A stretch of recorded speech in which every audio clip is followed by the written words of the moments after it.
Shalom. Hari ini kita berjumpa kembali untuk sermon PJJ kita tanggal 13 sampai 19 Februari 2022. Kita berdoa. Terima kasih ya Bapa, karena Engkau telah memberikan waktu kesempatan bagi kami untuk kami bisa memulai sermon kami hari ini.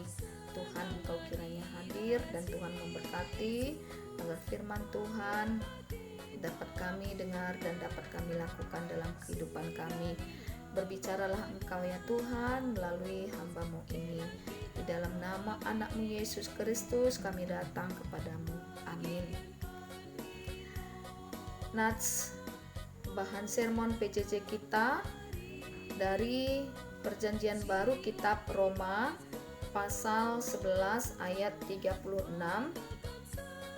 Demikian firman Tuhan, sebab segala sesuatu adalah dari Dia dan oleh Dia dan kepada Dia. Bagi Dialah kemuliaan sampai selama-lamanya. Tema kita, semua untuk kemuliaan Tuhan. Saudara-saudari yang dikasihi dalam nama Tuhan Yesus Kristus, Samuel Morse menerima banyak penghargaan oleh karena penemuan-penemuannya di bidang telegraf. Namun ia selalu dengan rendah hati berkata, "Saya telah membuat aplikasi berharga di dunia telegraf. Namun itu bukan karena saya lebih baik, bukan karena saya lebih hebat dari orang lain, tapi karena Tuhan dalam rencananya untuk umat manusia harus merevelasikan hal tersebut lewat seseorang. Tuhan telah memilih untuk menyatakannya kepada dunia lewat diriku." Morse mengerti semua keberhasilannya hanyalah karena kebaikan Allah.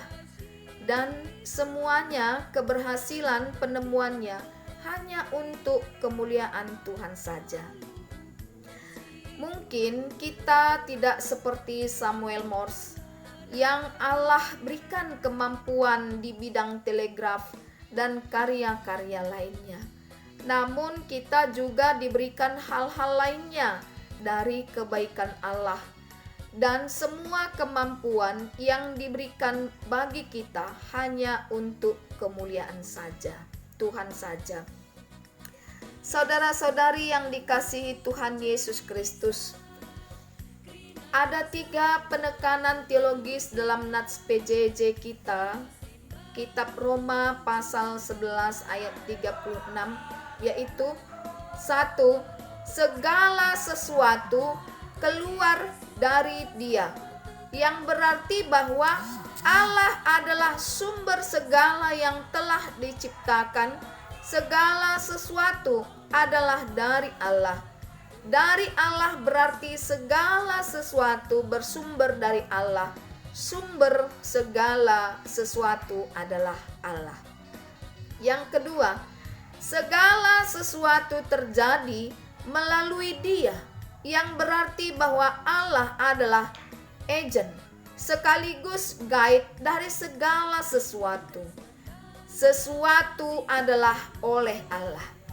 Dalam konteks ini, segala sesuatu adalah oleh melalui Allah.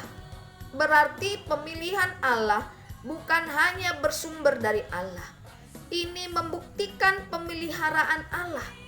Allah yang telah memilih, Ia juga yang akan memeliharanya sampai pada kesudahannya.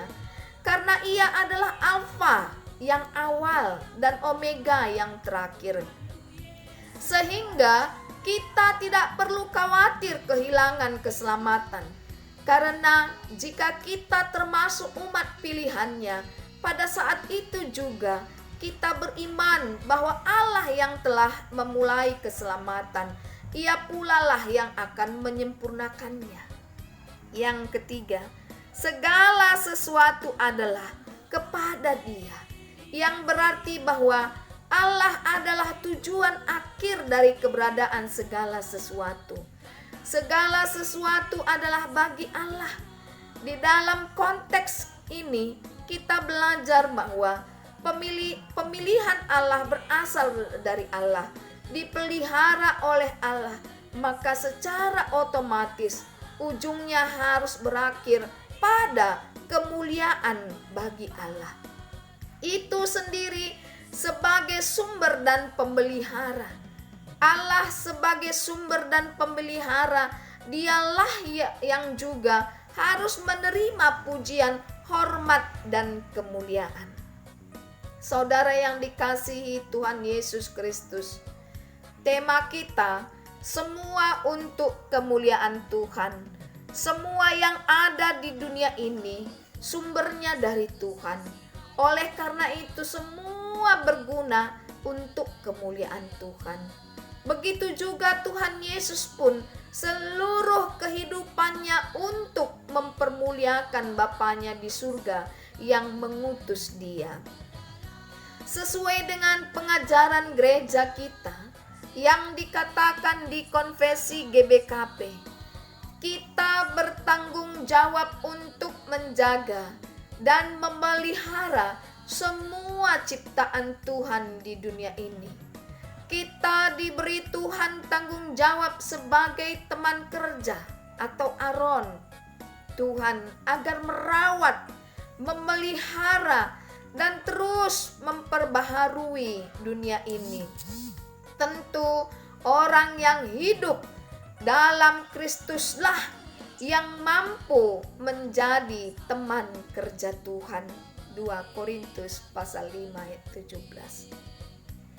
Sebagai teman kerja Tuhan harus terlihat bagaimana kita mempermuliakan Tuhan dalam kehidupan kita sehari-hari. Yang pertama, sikap kelakuan yang dapat menjadi berkat, pekerjaan dan usaha yang tekun dan bertanggung jawab.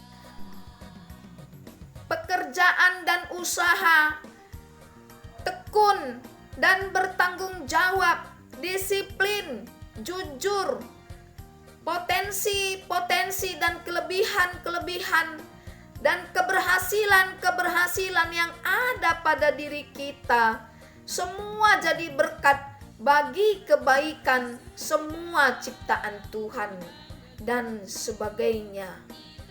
Yang kedua, keluarga hidup setia menyembah Tuhan dan memuliakan Tuhan. Kiranya keluarga kita bisa menjadi mezbah untuk menyembah Tuhan, tempat rumah doa bagi kemuliaan Tuhan. Yang ketiga, merawat rumah dan lingkungan rapi dan bersih. Sampah dibuang pada tempatnya sehingga sampah kita tidak mengganggu terhadap rumah dan lingkungan tetangga ataupun orang lain. Yang keempat, menjaga hutan, mata air, tanah, udara, dan binatang-binatang di hutan. Yang kelima, menjaga dan mendukung daerah wisata dengan baik. Semua ciptaan Tuhan di dunia ini hanya untuk kemuliaan Tuhan saja. Jadi saudara-saudariku yang dikasihi Tuhan Yesus Kristus, mari kita memuliakan Tuhan saja melalui setiap dampar kehidupan kita. Kiranya Tuhan memberkati kita dan tetap menjaga dan memberikan hikmat bagi kita semua. Amin. Mari kita berdoa. Terima kasih ya Tuhan, karena kami sudah menerima firman Tuhan melalui sermon ini.